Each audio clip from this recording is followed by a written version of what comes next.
Hey, recap Sprint fans. Today we're diving into a chilling mystery set on a luxurious yacht, where a journalist becomes the only witness to a murder that no one else believes happened. Laura is a talented mid-career journalist, exhausted by years of covering dark and tragic stories. Recently, a woman she interviewed about stolen humanitarian aid was murdered. So, when Laura receives an invitation to cover a charity cruise hosted by a wealthy Norwegian couple, she sees it as a chance to write something hopeful for once. The event is organized by Richard, a businessman, in honor of his terminally ill wife, Anne, who's dying of cancer. The guests, all rich philanthropists, will sail on their private yacht for a fundraising dinner. Laura joins them, unaware of the nightmare awaiting her. As soon as she boards, she's surprised by the strict yacht etiquette. Everyone must remove their shoes and wear slippers or socks. Fortunately, champagne is immediately offered, which helps ease her nerves. But things get awkward when she discovers that the onboard photographer is Ben, her ex-boyfriend. During dinner, Richard gives a speech thanking everyone for coming. Anne stays in her cabin, too weak to join them yet. Laura feels out of place among the elite guests. While hiding from Ben and his new girlfriend, she accidentally walks into the wrong cabin, startling a blonde woman with wet hair. Later that evening, Laura meets Anne, the frail hostess, who compliments her writing. Anne reveals she has stopped treatment and doesn't have long left. She asks Laura to proofread her speech for tomorrow's charity event, where she plans to donate all her fortune to charity. That night, Laura wakes up to strange noises coming from the neighboring cabin. The same one where she met the blonde woman. She hears screams, muffled thuds, and finally a splash. Looking out from her balcony, she sees ripples in the dark sea. Someone has been thrown overboard. Terrified, she calls the steward, reporting a man overboard. The crew checks, but everyone seems to be accounted for. The only missing person, Lars, is found later in the library, and the blonde gallery owner Heidi is discovered drunk in the bathroom. The staff insists no one occupies cabin 10, the one next to Laura's. But Laura remembers the bloody handprint on her balcony door and the cigarette butts she saw outside, which have now disappeared. Everyone dismisses her as delusional and sends her back to rest. The next morning, Laura asks Richard to show her the crew, thinking maybe the missing woman was one of them. He laughs it off but agrees. None of the crew match the blonde she saw. Later, Anne appears confused and weak, not remembering their previous conversation. Disturbed, Laura tells Ben she knows what she saw. Going through Ben's photos, Laura finds an image from a previous party, showing that same blonde woman standing next to a rich man named Adam. But everyone on board denies knowing her. Laura's instincts scream that something is very wrong. The ship's doctor, Robert, gently suggests she might be suffering from trauma.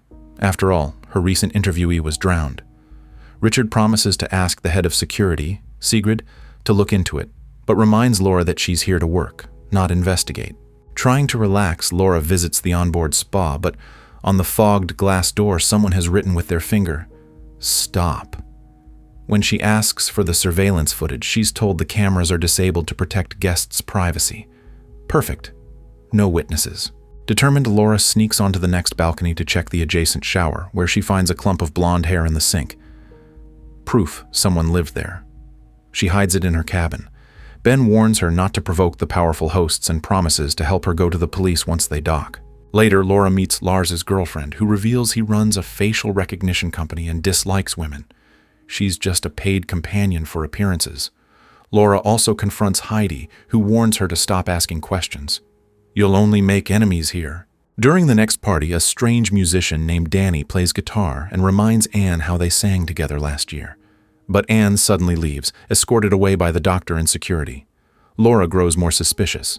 The following morning, while everyone goes whale watching, Laura checks her cabin. The hair sample is still there, but now she finds a button on the floor. Someone searched her room.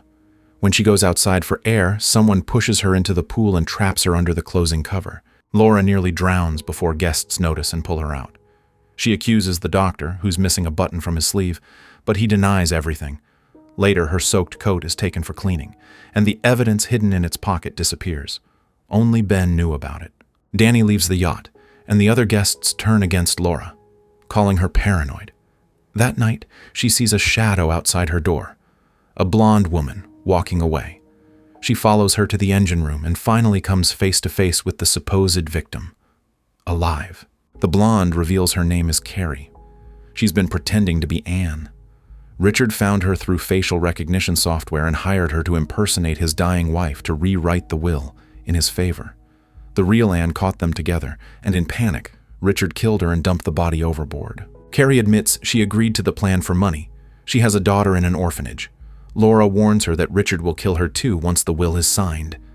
But Carrie is terrified and returns to play her role. Meanwhile, Ben confronts the doctor, who lies that Laura has been sedated. Richard orders them to take care of the problem. Carrie overhears their conversation and secretly unlocks the storage hatch, giving Laura a chance to escape once they reach shore. But when the yacht anchors offshore, Laura is still trapped below deck. The guests are told she's resting. Ben, refusing to leave without her, sneaks back on board. Laura manages to escape, grabs Anne's speech, and tries to call for help. The doctor attacks her with a syringe, but accidentally injects Ben instead. Dying, he tells Laura to run and expose the truth. She jumps into the freezing ocean and swims toward a fisherman's cabin on the coast. Everyone assumes she's dead. Meanwhile, Carrie signs the will as planned and prepares for the charity dinner, the final act of Richard's scheme. But Laura, alive and determined, arrives at the event with the real speech in hand and tells Sigrid everything. During the gala, as Richard boasts to the guests, Sigrid brings Laura inside. He panics, shouting that this woman isn't his wife, and grabs Carrie, holding a knife to her throat. A struggle breaks out. Richard flees toward the yacht. Laura hits him with a metal bar, and he falls to his death. In the aftermath, Laura writes a powerful article about the events. Anne's charity foundation continues under Carrie's care, who finally reunites with her daughter.